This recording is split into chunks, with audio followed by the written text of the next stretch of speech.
Yes, hello. So, magandang gabi, magandang hapon, magandang umaga, magandang tanghali sa mga sulok ng mundo. Ako po si Takero Miyamoto at welcome po sa aking Muntin Channel. At syempre po mga ka-Streetwise, magandang araw po sa inyong lahat at sana po ay nasa mabuti po kayong kalagayan. Ito kasi nabalita ito kahapon. Actually, na-content na ito ni Coach Jarrett. Dapat content ko ito kahapon eh. Yun nga lang napahaba yung kwentuhan ko kay Inaro Stories eh.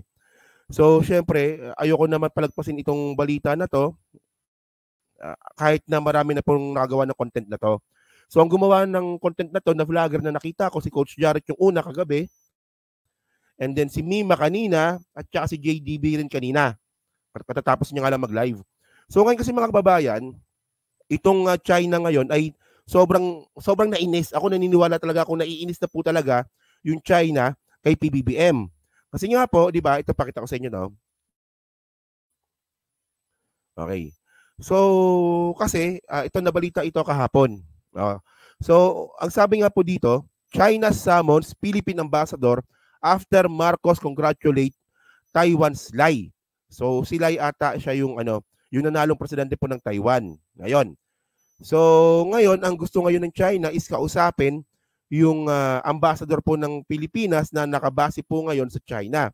Kasi hindi po talaga matanggap ng China na kinongratulate ni PBBM yung bagong presidente ng Taiwan. Kasi meron po kasing tinatawag yung China, at actually to be fair naman, ito po ay recognized naman po ng iba't ibang bansa na ito nga po yung One China policy. Yan. So ito yung mga bagay, mga ka-streetwise na hindi ko po talaga alam. Kung hindi pa po ito nangyari, hindi ko pa po malalaman. So bali po kasi, no, sige, bago tayo mapunta sa One China policy, no, puntahan muna natin to. Basahin muna natin yung pinaka-article.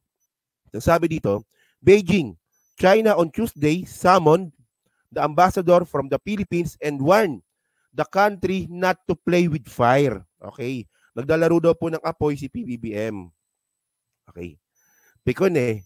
After its President Ferdinand Marcos Jr. on Monday congratulated Taiwan's President-elect Lai Ching-te on his election victory. So actually kasi mga kababayan, itong si Lai Ching-te, ang alam ko talaga dito is talagang pro-Taiwan talaga to eh. Pro-Taiwan talaga siya. So, hindi talaga siya gusto ng China na maging presidente. So, sabi dito, no, President Marcos gravely violated the One China Principle. O, One China Principle pala. Hindi pala policy. One China Principle. Okay. President Marcos gravely violated the One China Principle, went against political commitments to China, and interfered in China's internal affairs. A Chinese Foreign Ministry spokesperson said at a regular press conference on Tuesday. So ano ba yung ginagawa ngayon ng China? Actually kasi mga kababayan, nung January 15 po kasi, sa mismong social media account mismo kasi ni PBBM lumabas ito. Itong pag-congratulate nga po ng ating presidente sa bagong presidente din po ng Taiwan. So ang sabi nga po ni PBBM dito sa post niya, on behalf of the Filipino people, I congratulate President-elect Lai Ching-te on his elections as Taiwan next president. We look forward to close collaboration, strengthening mutual interest, fostering peace, and ensuring prosperity for our peoples in the years ahead. Malamang dito na pikon si China. Yung yung collaboration, strengthening mutual interest. Alam naman po natin na bukod po sa OFW na sinasabi nga po ng ating ambassador na kung bakit nga po na-congratulate si PBBM, marami pa po kasi mga mutual interest po ang Pilipinas at saka yung Taiwan. Especially nga po yung soberenya. Di ba? Tapos fostering peace and ensuring prosperity for our people. So, kasi lang to be fair lang po talaga mga kababayan. Actually, si PBBM, ang pagkakaalam ko, ang nagrekta na congratulate sa bagong presidente ng Taiwan. Yung nagrekta. Kasi yung presidente naman po kasi ng Singapore, nag-congratulate din, pero by his spokesperson. Pero si PBBM po kasi rekta. So talagang pikon na pikon at saka malaking impact talaga ito sa kalokohan po ng China. Yan. So ngayon, Actually, hindi ko po talaga alam kung ano yung One China Principle po na yan. Nalaman ko lang po yan ngayong araw lang, kung nung kailan ko nga po nire-research yung One China Principle po na yan. So, bali pala yung One China Principle po na yan, ito pala, no? Ito galing ito sa mismong website ng China. Okay. So, sabi dito, no? One China Principle has a clear and ambiguous, tama ba yan? Ambiguous meaning, there is one China in the world. Taiwan is an inalienable part of China. And the government of the People's Republic of China is the sole legal government represent whole of China. The de facto basis of the One China Principle is unshakable. So ngayon, ang One China Principle pala na pinaglalaban ngayon ng China ay walang ibang China, kundi yung mismong mainland China lang mismo. So bali yung pakikipag-usap po dapat po diyan sa Taiwan dapat dumaan sa China, sa mainland. So ayan yung pinaglalaban ngayon ng One China Principle. Na dito po talaga pikon na pikon ang CCP, no? Ang Chinese government kay PBBM. So ngayon masyado naman sensitive masyado tong China, no? Kung tingnan niyo naman kung gaano nila tayo gaguhin, di ba? Ngayon pa-victim pa ngayon. So ngayon kasi mga kababayan, medyo hinalungkot ko nga po kasi ito. So kasi ito yung mga naging presidente po ng Taiwan. So ang unang presidente pala ng Taiwan ay si Chiang Kai-shek. Okay. So ngayon medyo na-aware din po tayo. Actually hindi ko rin masyado alam to. Kanina lang din, na kung ano ba talaga yung naging history po ng Taiwan. So, bali pala yung Taiwan pala kasi mga kababayan, is medyo mahaba po pala yung history niyan. Kung paano yan nahiwalay, apparently, sa China.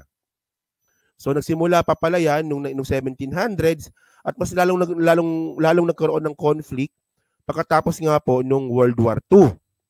Yon. Kasi nung World War II pala, meron palang mga parte ng China, kasama na yung Taiwan, ang nasakop ng Japan. So yon, nung natapos nga po yung World War II, itong grupo nga po ni Chiang Kai-shek, siya po yung talagang naging leader ng malaking part po ng China. Yun nga lang, kasi nga po sila po ay democratic. So merong mga communist group po sa China na kumalaban po dito kay Chiang Kai-shek. Chiang Kai-shek ba? Tama ba? Chiang Kai-shek pala, Chiang Kai-shek. So yun, naglaban yung Democratic Party, naglaban din po yung Communist Party po ng China. At eventually, natalo po yung grupo nga po ni Chiang Kai-shek, itong mga Democratic. So ang ending, nasakop po talaga ng CCP yung buong China, at yung grupo nga po ni Chiang Kai-shek napunta po sa Taiwan at doon po sila nagbuo ng sarili nilang soberenya.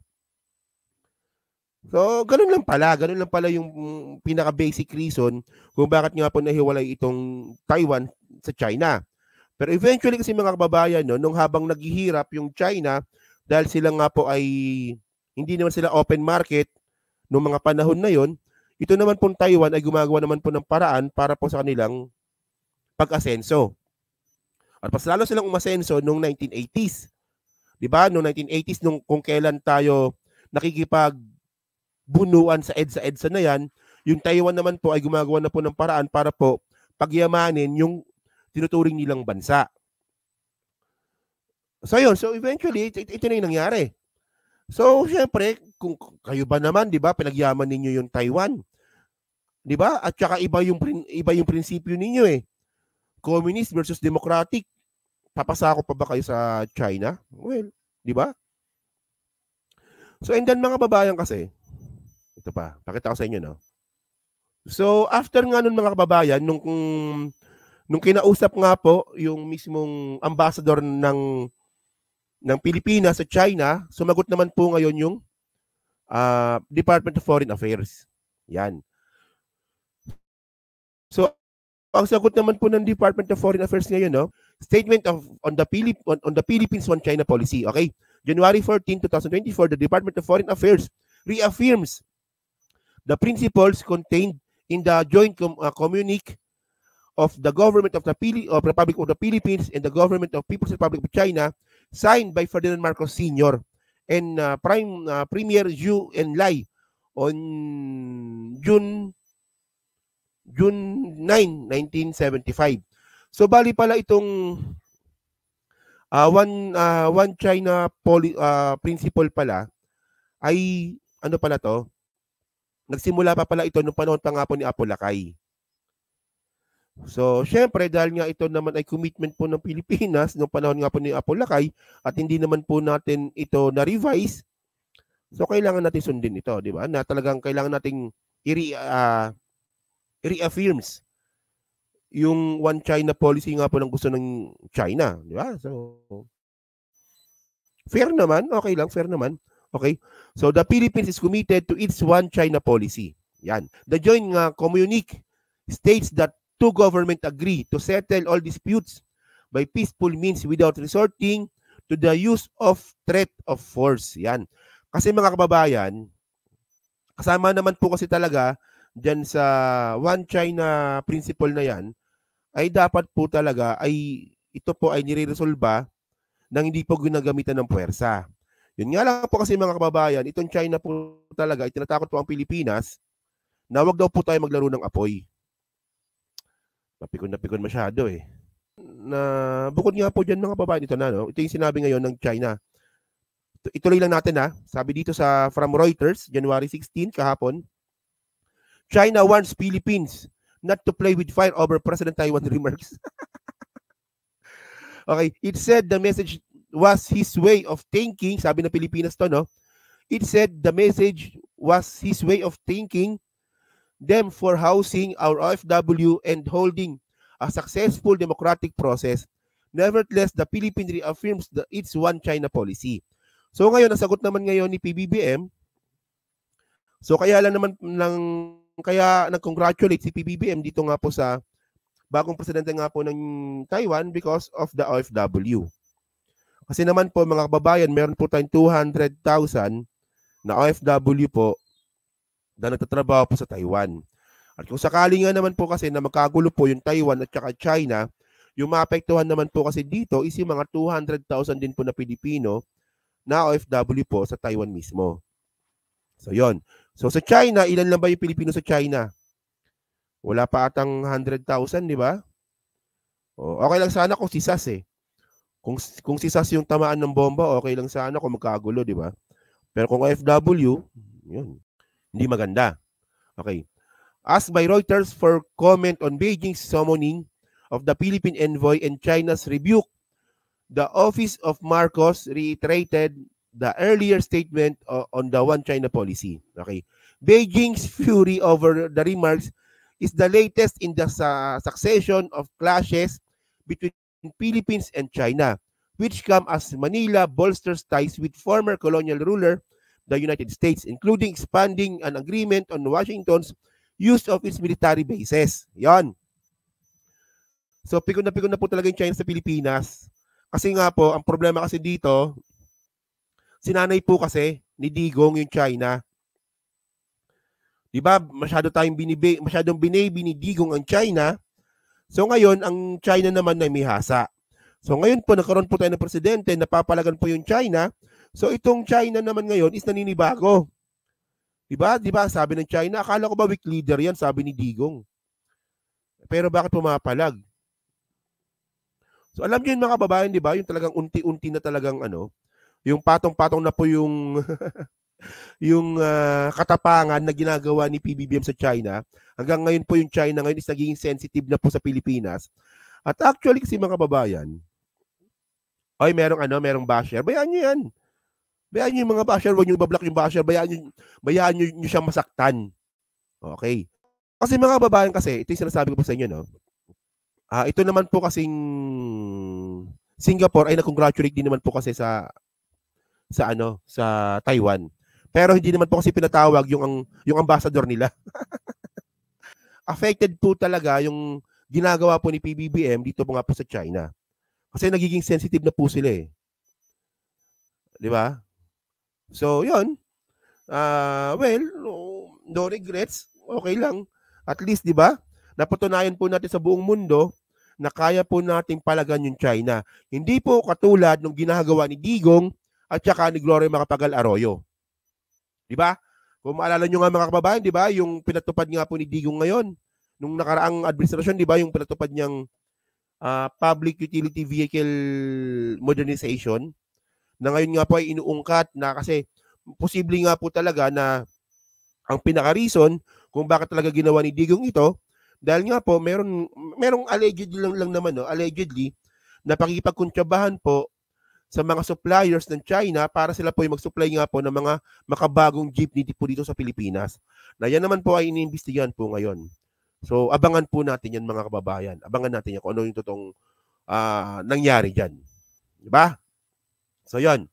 So, dyan nga po sa 659 po na nanonood po ngayon, bago po tayo mapunta sa pinaka-topic natin, pahingin na lang po ako ng like. Yan. So, para po makatulong din po sa algorithms po ng content po na to. So, ginawan ko lang to ng content about dito sa One China policy because of, dapat content ko ito kahapon. Yun nga lang nawalan ako ng oras.